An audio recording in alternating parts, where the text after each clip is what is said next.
sabi. Back! Nakaka-stress, nakaka-nervyos naman ito. Magandang hapon ho sa inyong lahat, mga kapuso at mga kapamilya.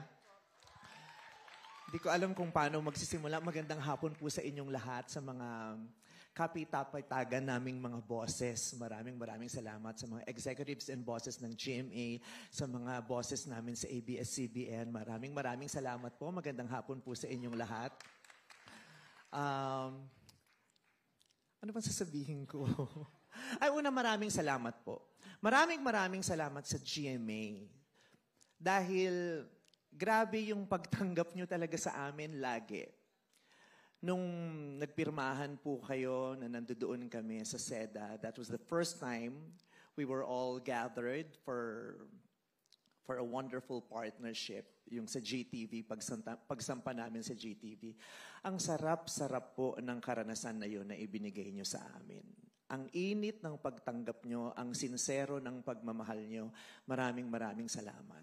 At di lang yun, nasundan pa nung nakaranas kami ng GMA Ball. Ang init-init din ng pagtanggap nyo sa amin doon. Ang sarap-sarap din po ng naranasan namin doon. At pagkatapos ng event na yun, ikinukwento namin sa marami how beautiful the experience was going to the GMA Ball.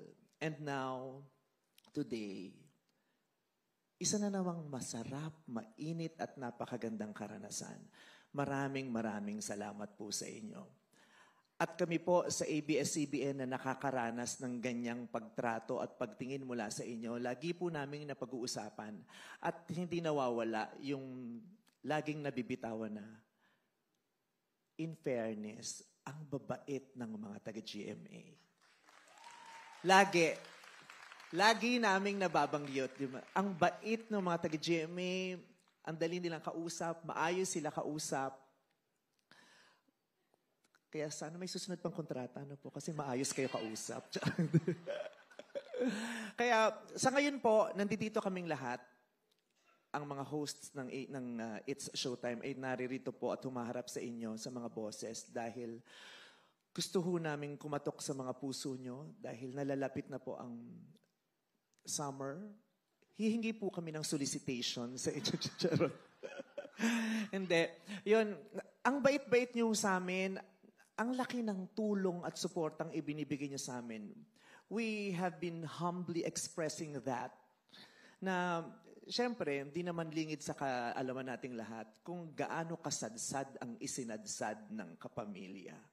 Pero naririyan kayo hindi para tapakan kami at saktan pa sa mga panahong sadsad kami.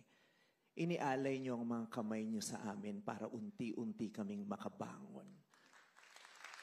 Maraming salamat. Hindi po namin yan makakalimutan, pati na rin ng lahat ng mga kapamilya sa buong mundo. Alam po nila kung ano ang pagmamahal at pagtulong na ibinigay ninyo sa amin. At hindi lang niya kami unti-unting tinutulungang makatayo. Pinagbuksan niyo pa kami ng tahanan para doon muling magpalakas, magpagaling, magpahilom, at makatindig ulit, kapiling kayo. Hindi tumindig mag-isa, kundi tumindig kasama kayo. Maraming salamat po.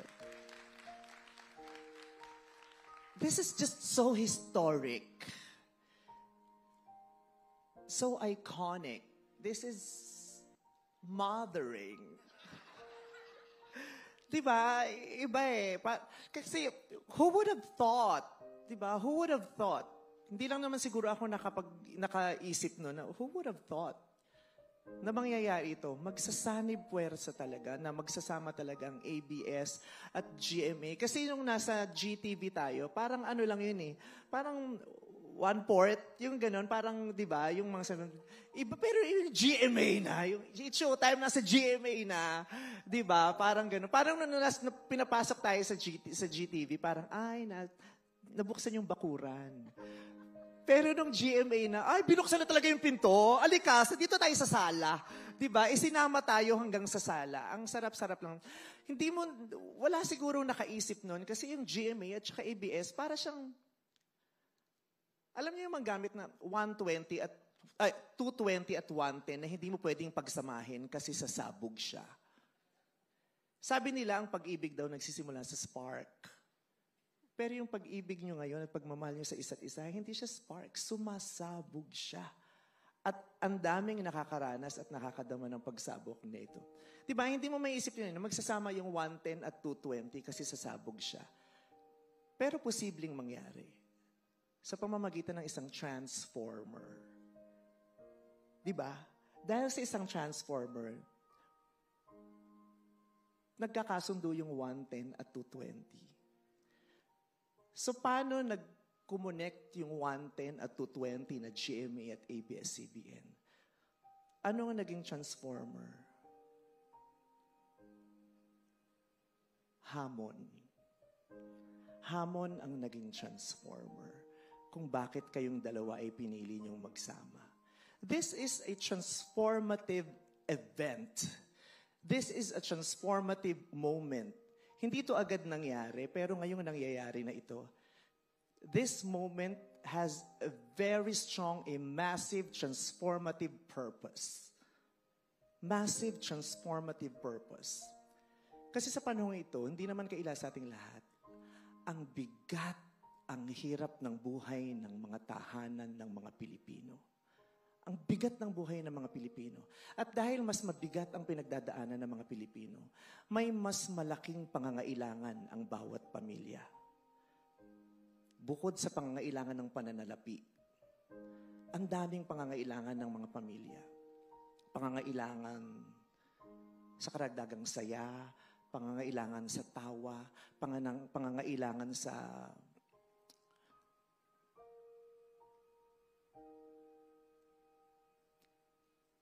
magpaparanas sa kanila ng gaan ng loob, pangangailangan para makatakas kahit sandali sa bigat ng mga hinaharap nila, pangangailangan para sa karagdagang karunungan at impormasyon, pangangailangan sa inspirasyon at higit sa lahat, pangangailangan sa pag-asa.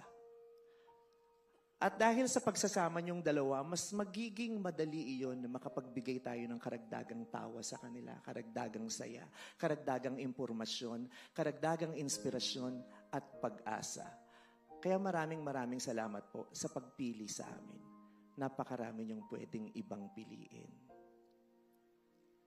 Pero sa dulo, pinili niyo kami. Maraming salamat. At ngayon po na pinili niyo kami, halika na. Magsanib puwersa na tayo para mapanalunan at mapagtagumpayan ang mas malalaking hamon.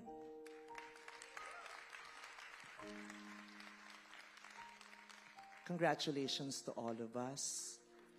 Thank you very much. Sa ABS-CBN bosses namin, maraming salamat because you have always been fighting for showtime. I know what you do. Nakikita ko kung anong ginagawa niyo. At salamat po sa mga tag-GMA. We are humbled and grateful. Thank you very much. Thank you.